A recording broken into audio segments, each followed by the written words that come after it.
Ang papa ko po ay si Lahis. Ako po, tomboy. Normal na lang din po sa akin. Nalaman ko na si Lahis ako nung bata pa ako. Nagkakaroon ako ng paghanga sa lalaki. Hindi ko pinakikita sa tao.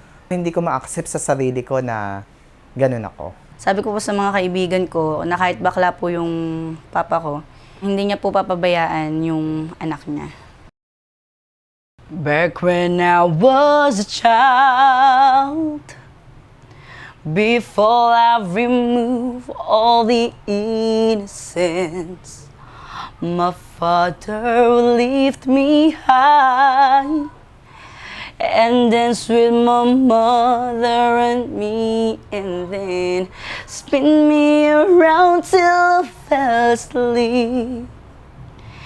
And up the stairs he would carry me, and I knew for sure I was loved.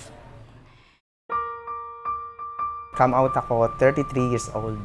Late bloomer ba? Lahat naman ng ganito ang kalalagayan, yung hindi mo matanggap yung sarili mo bilang ikaw. Di ba marami kang kinatatakutan? Pero nung tinanggap ko yung sarili ko bilang ako, anak ko na yung si Cleo, parang nawala lahat yung takot ko. Kasama ko po sa bahay si Papa po. Si Mama po nasa abroad po. Yung asawa ko ay nagtapat din sa akin dati na nagkaroon din siya ng karelasyong babae. Para sa akin, wala naman yun eh. Kung ano yung gender ko, ganun din gender niya, magkakaintindihan kami. Bali po si Papa tumatayong bilang ina at ama. Bali, wala naman pong pinagkaiba. Siya pa rin po yung ama ko eh. Nung kasing pinaglili siya nga, akala namin lalaki. Kaya dapat Emmanuel Jesus ang kanyang pangalan. Yun namang Cleo Bell, sa Cleopatra ko naman kinuha yun. Babae kasi. Hindi ko naman in-expect magiging T-bird ang anak ko. Kasi nag-try na po kasi mag-boyfriend eh. Parang baga walang spark, walang feeling sa ganun. Bata pa lang anak ko, nakitaan na namin ng pagka-boys. Hindi na kami magtataka kasi, siyempre, kumbaga ang sexualidad namin eh, nasa third sex. Pero, siyempre, gusto rin namin na maging normal.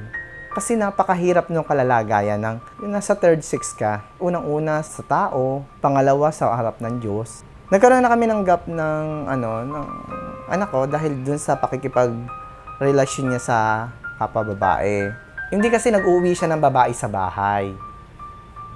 Na hindi pa naman dapat. May nanliligaw kasi sa akin lalaki, ba't ayoko? Di ba, meron nga akong patakaran. Sabi ko sa kanya, kung siya kumikita na at meron ng magandang trabaho, lahat ng bagay gawin niya, hindi ako tututol. O, di ba? Pag nag-uwi siya ng lalaki sa bahay, syempre, aasikasuhin ko. Pwede kami maghahati. Joke lang. Joke lang. Hindi, bibigyan na lang kita, Papa. Eh?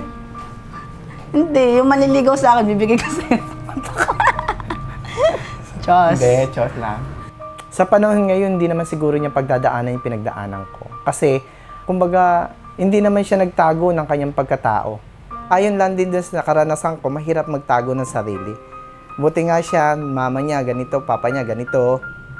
Madaling ma-adapt yung kung ano siya ngayon. Proud naman ako sa kanya eh. Pag may nagsabing hindi normal ang anak ko, syempre ipaglalabang ko yan. Ano man ang kasarian ng isang tao, tao pa rin siya. Ang pangarap ko talaga sa anak ko, magkaroon ng pamilya, magkaroon ng anak, pero pagkatapos namin, sila ang haharap sa mundo. Hindi natin masasaklawan kung ano ang kagustuhan nila. Gusto kong balang araw magkaroon ng, syempre, ng pamilya. Lalaki o babae, okay lang. Kahit sabay, okay. Joke lang.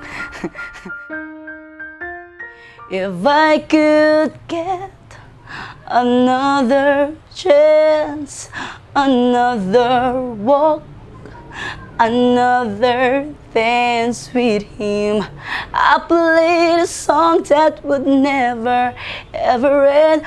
'Cause I love, love, love to dance with my father again.